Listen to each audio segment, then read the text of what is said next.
All right, you've decided to make the leap to become a full-time local small business owner.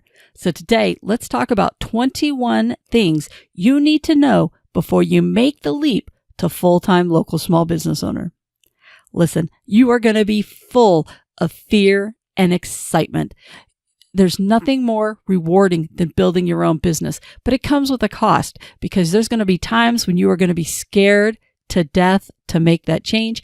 But at the same time, you're going to have this excitement building within you as far as what can be and what those possibilities are. Now, to best help you, what we're going to need to do is to dive through 21 things that are the good, the bad, and the ugly as far as being able to open up your new business. The first thing is, this is probably the ugliest thing and the scariest thing of all, and that is you have no steady paycheck. Right now, you're probably already used to having a check that's deposited into your account every Friday or at least every other Friday or whatever day, the 1st and the 15th, however you get paid today. Well, guess what? The very first time that same day rolls around and there's no money deposited, you will go into full panic mode. That's going to happen. It is tough because now it's up to you to bring that money home. No more just showing up and getting paid. You have to hustle and make things happen. To this day, when I think back of what I miss the most about being a part of corporate America are those steady paychecks, because there's some days that it's like you're constantly going, where's the next dollar coming from? What's happening? As you build your business, you get better and better, and a lot of that goes away, but you're always going to have to be out there hustling because you will not have that steady paycheck. So I'm telling you right now, this is probably the scariest thing of all of which you're going to have to deal with. But tied to that, you're going to have to learn how to budget, because the best way for you to do that leap is to A, set up an emergency fund that you have in place so that way you have the money to be able to live off of. But with that, you need this budget. You need to have two budgets. One budget will be for you personally and your personal goals and needs of what you have to be able to survive. You need to cut that down to as minimum as you can as you get this business up and going. But your business also will require a budget. You need to know where every dime is going as you build this business. You can't just live willy-nilly all over the place. You need to make sure you have a budget on both sides so that way you can control that money piece and make sure you don't go into that full panic mode. But if you have that emergency fund, it definitely is going to help you, but you don't want to waste it either. So make sure that you have a budget. The next thing that's really going to surprise you are your taxes, because they now become your responsibility. And trust me, the first time you have to write a check for $5,000, $10,000, $15,000, you're going to swallow hard. Because right now, let's face it, you're spoiled. Your employer takes out those taxes. All you have to do is do that painful thing at tax time where you file your income taxes.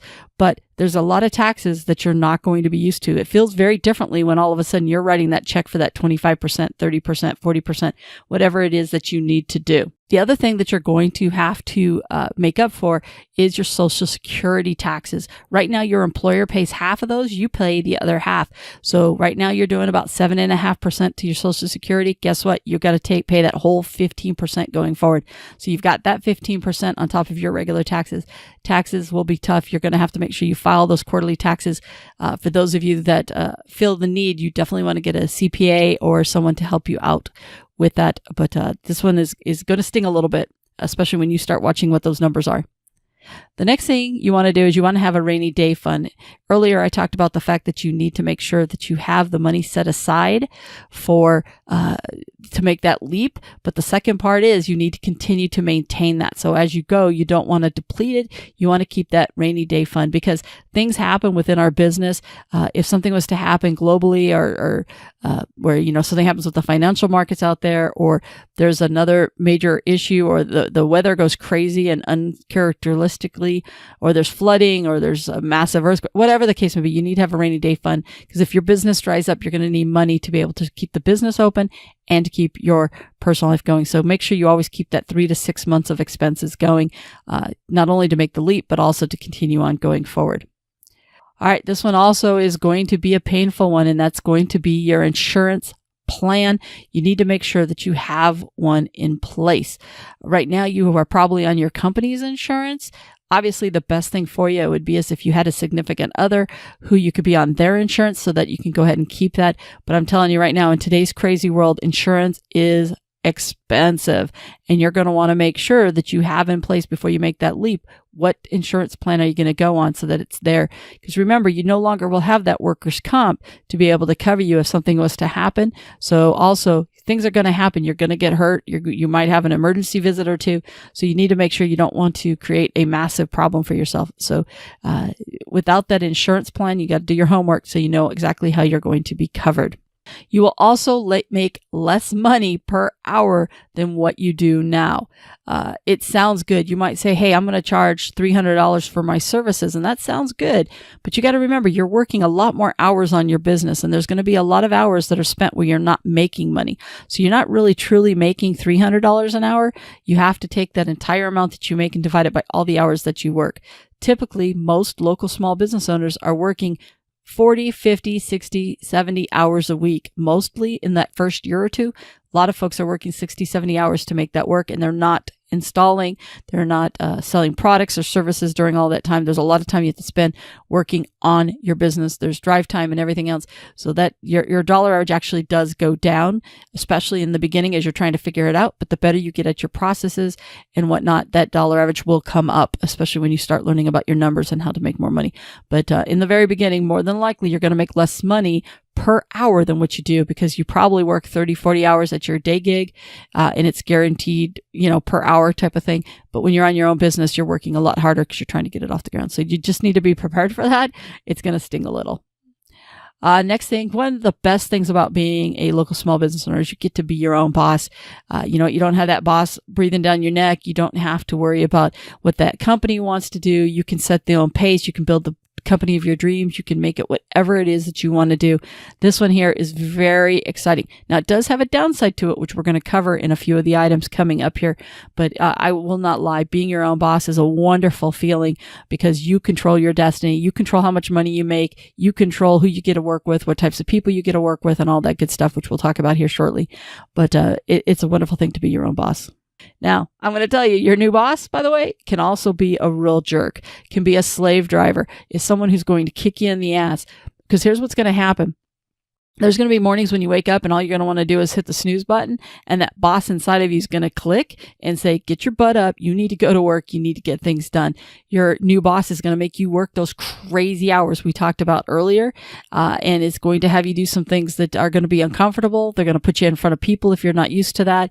You're going to have this new boss inside of you needs to really kick in. You are the CEO of your company now, and you can't be easy on your employee, your one employee, which is you. You're going to have to be tough on that person as you build it. So just be prepared that it's great that you get to be your own boss, but your new boss is also going to be a jerk.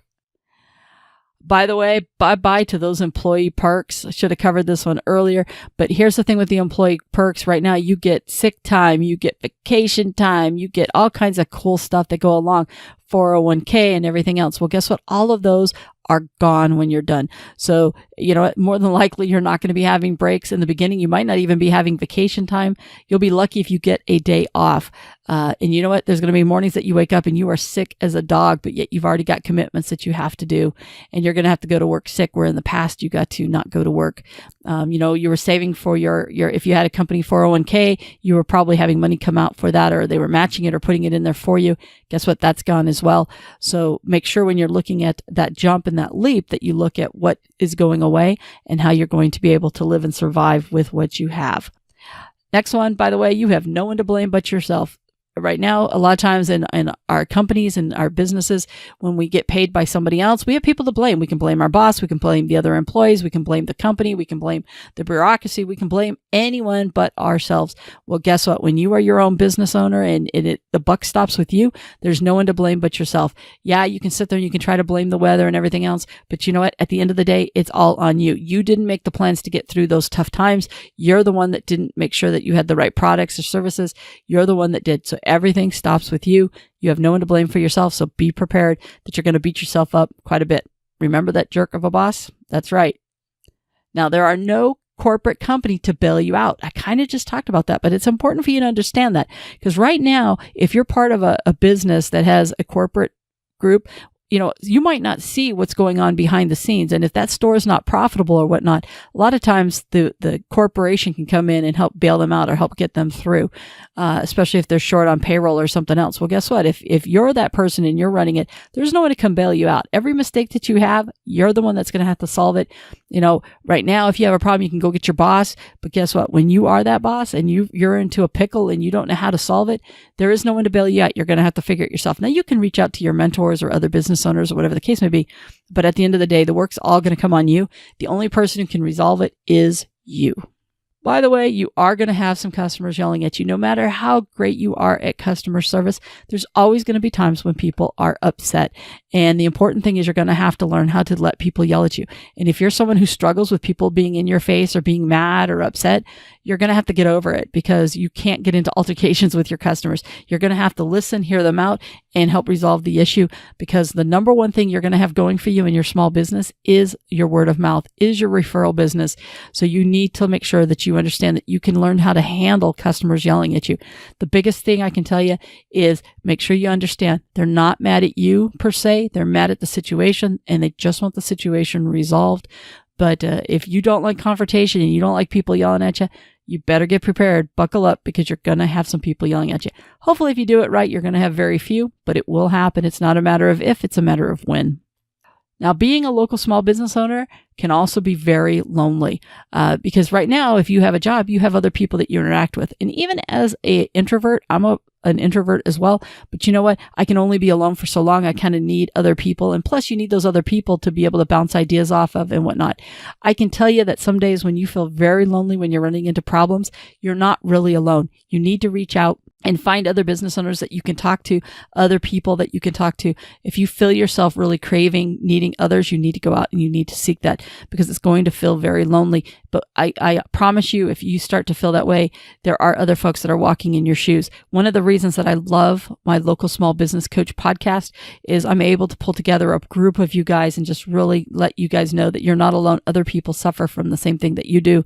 And this is where the Facebook page for local small business owners really comes in handy, because you can see that there's other folks out there just like you and everybody's able to share.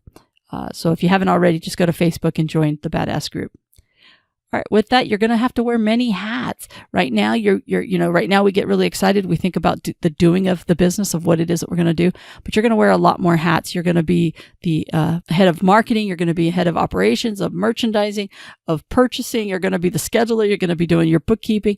If you have employees or hire some people, you're going to have to do the HR stuff. You're going to wear a lot of hats, and some of those hats are going to fit better than others. Some are going to make you feel really uncomfortable. Some you're not going to want to do at all. There's a running joke out there that most local small business owners hate doing bookkeeping, but it's something that it's a necessary evil. You have to. You want to get paid. You have to pay your bills, in which case sometimes people reach out to other family members or hire somebody, but you need to get ready. You're going to wear many different hats. That's part of the gig. And if you don't want to do that and all you want to do is, clean carpets or do whatever it is that you want to build your business around, you might want to continue to be an employee, because you're going to have to take care of all those other things that there's no one else to take care of.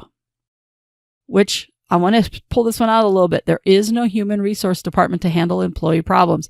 Now, employee problems could be from hiring them to training them to the drama they create. And if you think you're not going to have any employees, that's fine. But if you think at any point in time that you will, or that you're going to hire people off the streets just to be extra set of hands, you need to understand what the independent contractor rules are, because you're not necessarily their boss, even though you're hiring them for the day. But at the same time, those people also come with drama. They don't show up. They're hard to find and everything else. So this human resource piece is actually a bigger piece for more of you than what you think. But you're going to have to learn how to handle all of those issues. And I know what some of you are thinking right now. You're thinking, hey, I don't have a boss. I'm not going to have any stress. My boss puts so much stress on me. Wrong. You are going to continue to have stress, because remember earlier when I said you were working for a jerk, that's going to be you. You're going to put a lot of stress on yourself along with that. You're going to have stress of where the next sale is going to come from. You're going to have stress on how to pay the bills. You're going to have stress on how to handle that upset customer. You're going to have stress on how to find products or services that you need to provide that you can't find the resources for. There's still going to be a lot of stress. Running a business is definitely very stressful. There's things you can put in place. There's processes you can put in place to help reduce that stress. But if you think that it's going to completely go away, you're crazy. That is not going to happen. A lot of folks say, oh, I can't wait to be a local small business owner because I'm going to be able to set my own schedule. I can do my own thing. Well, the reality is you don't really set your own schedule. You can put some parameters to that schedule, but your customers are also going to help set that schedule. Because like I said, if you tell people you're open 10 to 7, well, guess what? Even if you're sick, you still have to be open 10 to 7. You've done that. So you can't really just change your schedule. The other thing that you're going to find is that in some cases, depending upon what type of business you do, people are going to ask for you late at night on the weekends. Your business model may not be perfect for that same 8 to 5, 10 to 7 type of thing. You may find that you're working 7 days a week. You're working really late nights. You're working early. You might say, oh, I want to take Friday off to go to Disneyland with my kids. But at the same time, then your clients are calling you and they're expecting you to have time. So every business is a little bit different. But for most of you, I think you're going to find that if you think that you can just work whenever you want to work, you're going to be surprised, because especially in the beginning when you're hustling and trying to make things work, you don't really get to set that schedule. And there's also going to be some roadblocks to that schedule we'll talk about here shortly. And that's this one. Your family will think they have anytime access to you. I watch so many local small business owners get derailed by their own family, because when you become your own boss, your family is expecting you to be able to, be here at this kids thing, or to go over here, to go, hey, let's take the weekend off and let's go over here, or whatever the case may be, or hey, let's go to lunch. And they're not going to understand that you are going to work, quote unquote. You're still going to work.